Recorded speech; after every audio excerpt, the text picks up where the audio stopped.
Has your budget gone wacko?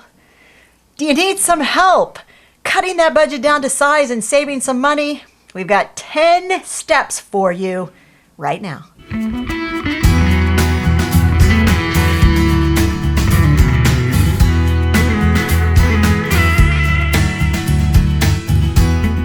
I'm Hope. And I'm Larry. From Under the Median. We raised our 4 sons debt-free on an income which was consistently under the U.S. national average income. So this whole idea of a budget that's a little bit tight, we've been there like more than once. Like all the time. So there are some ways that we learned, some steps we learned to take along the way to figure out how to strategically cut our budget. Not to just go through with a red pen and start crazily marking off a whole bunch of stuff, but if you follow these 10 steps, then you'll be able to cut your budget down to size and begin to save money so that budget isn't quite so tight, and it will be in a way that makes sense. Mm-hmm. And you'll be able to stick to it more easily. All right, we ready to get started? Yep, we're ready. All right. Number 1 is look at your spending habits critically. Now, how many of us just spend money because we feel we need to? It's just this, yeah, exactly. So there's something we feel like, oh, we need this, so we just spend the money. But we're not thinking critically about whether we should be spending that money or not. So let's talk about specifically, what does this mean, critically looking at your spending habits? Well, the first thing they should do is figure out what is working and what is not. All right, so if you're watching this video right now, it's probably because there's something in your budget that is not working. But oftentimes we just get so frustrated that we're not even determining what's working and what's not. So you've got to look critically at those numbers. You've got to look critically at those categories and figure out honestly what is working and what is not working. So literally make a list. All of your budget categories down the left-hand side of the paper, what you're spending. Then the next column should be a question. Is this working? Or is this not working? Okay. And then don't be afraid to make changes. Change is a big, scary word for a lot of us. But you know what? Sometimes those changes need to take place. So don't be afraid of changing it. What's the worst thing that can happen? It won't work. Well, you know what? It's already not working. So go ahead, try something different. If what you're doing isn't working, you got to try something different. Yeah, we did this when we were first married. We were in an apartment. It was taking all of our savings. We figured out that wasn't working. So we made a change. We looked around and we found a house to rent that was $90 a month cheaper. And that helped us get back on track financially. And that worked. And here's something I want to point out about that specific change that we made. That house that we found to rent, was it perfect? Oh, no. No, it wasn't perfect. Don't feel like you need to go from something that isn't working to find the perfect solution. We have sad but true news for you. We've been married 33 years and life is not perfect. No, in fact, the house that we were looking at didn't have drapes. Mm-hmm. It didn't have a washer and dryer. It didn't have a stove. It didn't have a refrigerator. And it didn't have closet space that was equal to our apartment, which had all of those things. In fact, it didn't even have a second bedroom. And I balked at the idea at first. So we had to look at what the solutions were. This is solution A, this is solution B, this is solution C.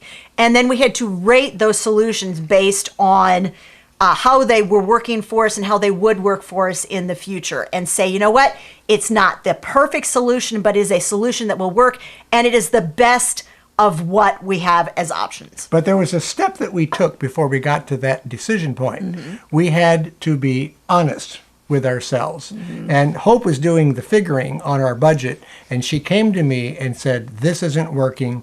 And she presented all the information and the math to me, and I agreed with her that, okay, it's not working, we have to do something different. Yeah.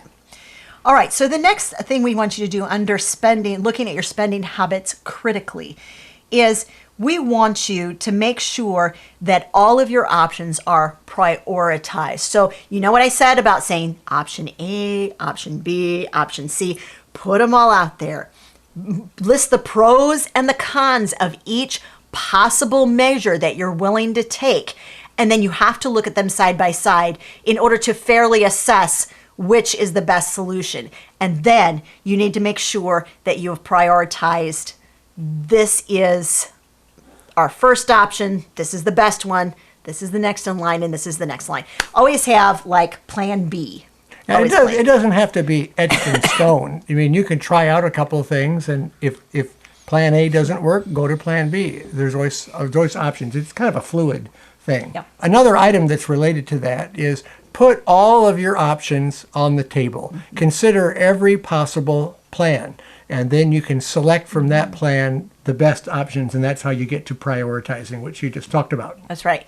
And finally, under this area of looking at your spending habits critically, you have to have absolute transparency and absolute honesty with yourself and with your partner.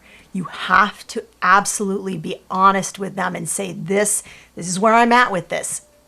Because our goal in life was to not make a decision in which one of us was incredibly unhappy. Yeah, it's a mutual thing where you're both pulling together in order to meet these goals, and that does make it work. Okay, so the next item under the 10 frugal hacks would be little changes add up to a lot of money. This is something that we have learned over and over and over again. So I'll give you an example. When we decided to move from our little 2-bedroom bungalow to a larger home, Larry asked me, he said, how much money, like extra money, do we have in the budget? And I was like, yeah, I'm thinking. There wasn't much to work with. And he looked at me, he said, you know what? He said, this is a priority. We need to move. The neighborhood's deteriorating. It's getting really dangerous for us to live here with the kids. I really feel like we need to make this a priority. So now I want you to go through the budget, honey, with new eyes. And I want you to figure out every teeny tiny area. So we did it together, actually. He didn't have me do it by myself. We looked at it together and said, we can cut 10% off here. We can put $50 a month off here, $25 here. When we looked at our budget in totality, we realized that there was a lot more give in that budget than we actually thought there was. There were a lot of nickels and dimes that added up to some pretty good money at the end of the day. So don't be afraid. Don't look at those little areas and go, well, that's not going to make a difference. Because you know what? If you make a little difference in 20 different budget categories, it will add up. Let me give you just a real working example of that. Okay, let's say that you spend $10 a week on coffee. You go to the Starbucks and you go to the drive-thru and you buy yourself one of those expensive cups of coffee. $10 a week. Okay, so multiply that by 52. That's $520. Then multiply that by 2 years, and you got $1,040 that if you stop doing that, you've now added that in to your budget. And that's just a small item. If you look at every item that you're spending money on that you don't absolutely have to have, you can really add a lot to your budget toward a major savings goal. Now, if you're looking at your budget and feeling like there's just not a lot of give here, we have like an exercise we would like to challenge you to do. And this is an exercise that really works very well. And we call it the Cut 10% exercise.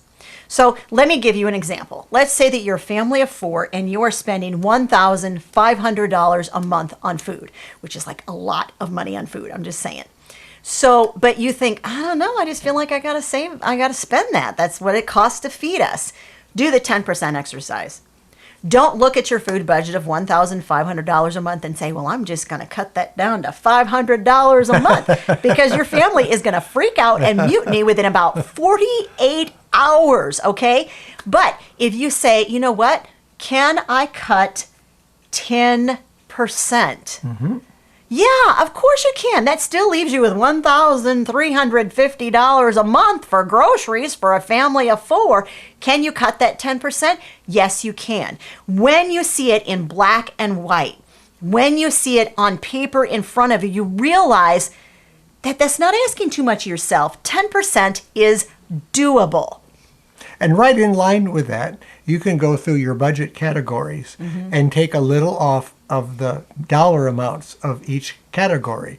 And then you're finding some other areas that you can add money back in to your complete budget. And it does make a difference. So that's what we did in order to move out of that bad neighborhood. We cut off everything that we didn't absolutely need. We found a lot of things we thought we needed that we really didn't, including at that time the internet, which we thought we couldn't live without. But we found other ways to get that service without having to have it coming into the home. We did. Yep. Now here's one more thing under little changes. Look at all of your subscriptions. I mean, are you really using them? Is it really something that you need? Cutting off subscriptions, which generally when we think of subscriptions, that's like extra, right? That's not things like food, clothing, shelter, transportation. Those are extras if you have something that's a subscription. Can you do away with it? Can you cut it off? That's the easiest place to start. Yeah, one of the areas we cut off the newspaper, and we would just buy a particular paper, generally the Sunday paper, if we needed to look at the ads for open houses. Of course, that was before we used to shop on the internet for homes. And it had coupons too. Yeah. So the next major point number 3, is make debt your sworn enemy. Yes, sworn enemy, debt. Here's the thing, guys. We raised our kids on an income. A lot of the early years when we had our kids, our income was about 35% above the poverty level. We realized in a hot second that we couldn't have any debt. We literally had to figure out how to live our life without going into debt, because we knew debt was going to spell the beginning of the end of the life that we felt that we really wanted. We wanted me to be at home with the kids. That was important to us. You may have made a different decision, and that's okay. For us, we wanted to have me home with the kids, and we wanted to be home educators. We wanted to be homeschoolers, educate our kids at home.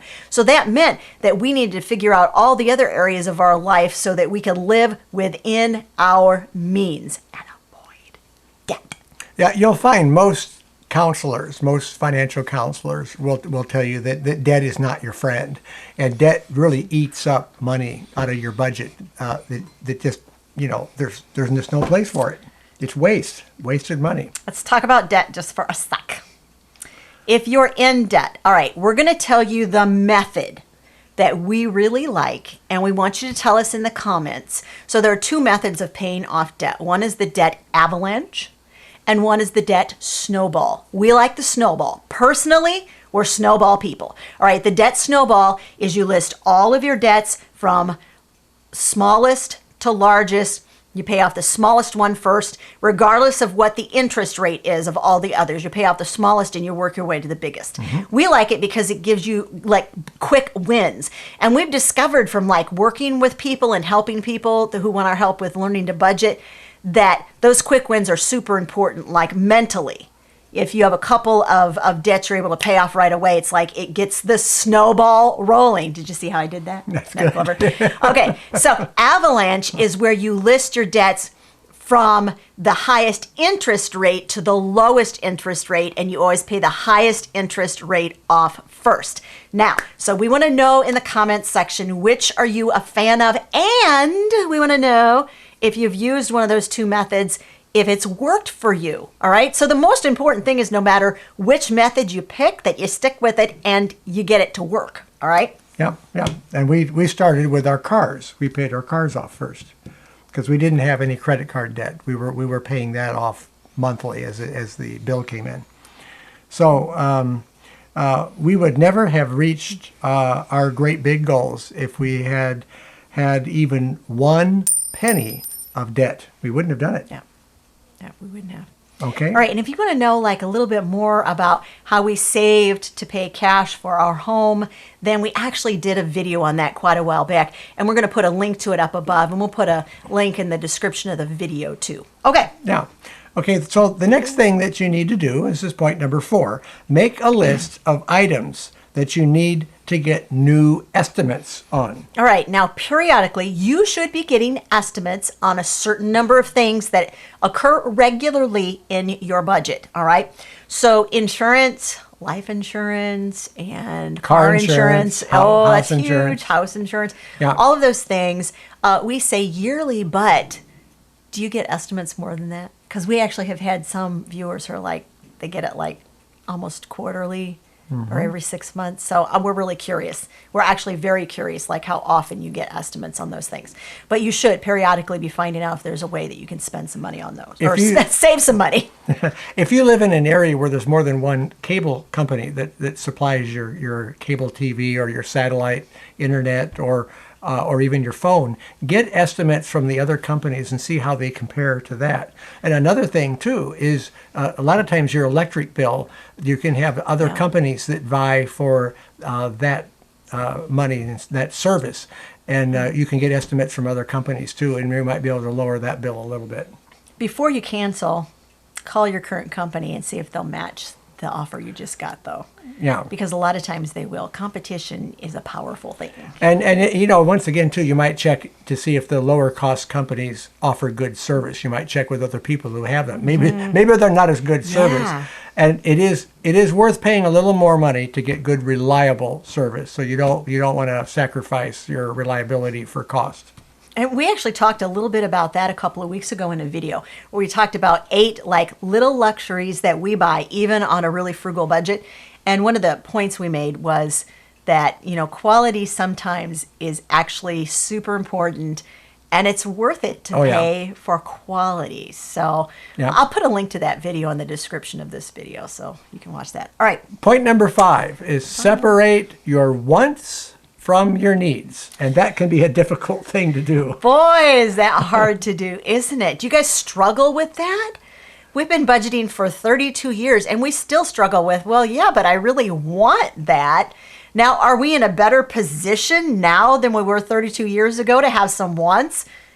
Yeah, we are. But that doesn't mean that we should go out and buy everything we want because, you know, that would be unwise. Well, on the other hand, too, one of the mistakes we made, and we talk about this on that budget mistake video that we just ran, we didn't have any kind of a handle on our wants and needs. We just bought whatever we wanted. For the most part, if we could afford it and we wanted it, we would just buy it. And then justify it. Yeah. Seriously, like we were like, well, yeah. Didn't we at one point, I don't know if Larry even remembers this, but one of our first budgets, we actually literally, you guys, had a category entitled, this was the name of the category, I don't know what I was thinking. Yeah. That was the name of the category, literally, and we shoved stuff every month into the I don't know what I was thinking category. Yeah, we loved collecting collectibles and antiques at the time, and we would pick up a few items a week, as I remember. Now, we would go to garage sales and get them cheap. We wouldn't pay full price for them. But boy, our whole house was just completely filled with antiques and collectibles. And now I'm talking about our first house, our rental house. But the other thing we did do, guys, was like we did the step-up method where we would find an antique like at a garage sale or out to the curb, and we would refinish it, and then we would sell that antique, and whatever our net profit was on that first antique, then we would work our way up to a little nicer version of the same. Let's say it was a table, little nicer table. And then we would work on that table a little bit, resell it, find another table.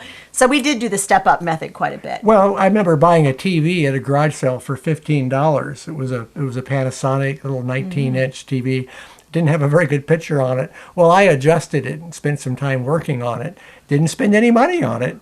I sold it for $80. So I stepped up from 15 to 80. And we actually ended up selling most of those antiques that we collected early on. We did get more money out of them. So they ultimately were a benefit to us. Are any of you flippers? Because that's a big thing now, is to like get something, fix it up, resell it, flip it, or get it inexpensively and flip it. We've done a little bit of it. Not a whole lot, but yeah, we've done a little bit of it throughout our years of marriage. All right. So the next one is you need to make budgeting, paying off debt, and saving money your top priorities. Look, all right, tough talk, guys. We pay attention to the things that are important to us. I wouldn't have much of a marriage if I never paid any attention to him. He's important to me. Truly, he is important to me. All right? We pay attention to the things that are important to us. Your budgeting is your lifeline to getting from where you're at to where you want to be, and it needs to be important. Mm-hmm. Yeah. So then the point number 7, this is the 7th major point, is track every penny. And that was our first step. Hope got an expense book, and we wrote things down. We shared a little bit of that on our previous video where we started in August of 1988 of writing down everything we spent. Even if it was a small amount, we put it down on paper so we knew exactly where our money was going. Well, we knew what we were spending, but actually in that video, we described you 10 reasons why that first budget was actually an epic fail. Because we were tracking what we were spending, but we were also justifying what we were spending. So, but it was a first step, and you have to start somewhere. You do. You just have to start somewhere. And you know, Dave Ramsey talks about baby steps. Well, it's okay. Take some baby steps. At least you're going the right direction. So if you have $1 in your pocket, don't assume that it's meant to be spent. Now, I just love things. I seriously love mnemonic devices, things that help you remember stuff. So just remember, it's not meant to be spent, okay? Not necessarily. Sometimes there's $1 in your pocket and you can spend it, but the difference is you got to know whether you can spend it or not. You got to know if that dollar already has a different name on it. And the other thing to do is to avoid lifestyle creep, which sounds really weird, doesn't it? It does. It sounds like something from one of those B movies from the 50s. Okay, lifestyle creep is where you have a budget, you're flowing along, and the budget's working, and then you get a raise. And so instead of continuing to spend what you were spending, you go, and you start spending more money. And so you're not saving any more money because you were saving money down here, but now you got a raise and now you're even again. And then you get another raise and you raise that standard of living. So that's lifestyle creep, and you want to avoid doing that. You want to continue living as though that raise never happened, and you figure out what you want to put that raise toward. Mm-hmm. Okay, number 8. Number 8 is put your goals in front of your face. Have them written down somewhere in a place that you frequent. Maybe your refrigerator is a good place to put them. But have those goals where you're daily reminded of what you're doing with your money. And so that when you get tempted to spend something, you'll remember, no, I've got this goal. I've got to stick to it. Now, we have talked about this whole concept like multiple times on this channel, but for the sake of repeating myself, I will remind you that when a budget's in your head, you're not likely to actually succeed at the budget. But when you write it down, you have a 70% greater chance of actually reaching that goal. It seems crazy, but just the act of physically writing it down and putting it in front of your face. And now, don't you have some free goal tracking sheets that you offer? Free. And so, yes, we have a set of free goal trackers, and we would love to send them to you. If you just request them, there's a link in the description of the video. We would love to do that for you. Okay. Number 9 point, avoid impulse spending. Now, once again, we can talk really well about this because we were so good at it, not avoiding it, just doing it. Yeah. Look, impulse spending is one of the number 1 major reasons why budgets derail. Because we see something, we want it, we buy it. Mm-hmm. And so impulse spending is something that you should absolutely avoid. So how do you do that? We actually have some real practical tips for you as to help you avoid this impulse spending trap. Well, it's interesting. I just brought to mind something that happened just this weekend. My son and I was with my son, James, my oldest son, all weekend. We were down in southern Illinois, mm-hmm. and we happened to locate 2 really cool antique malls. And I didn't even know antique malls were still in existence, but these were really good ones. And I'll have to say, I saw several items in those malls that I would love to have purchased on an impulse.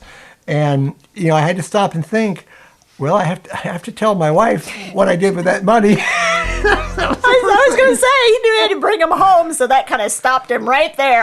Yeah, and I just had to think, is that item really going to make me any happier if I have it and I bring it home in the car? And I thought, it really isn't.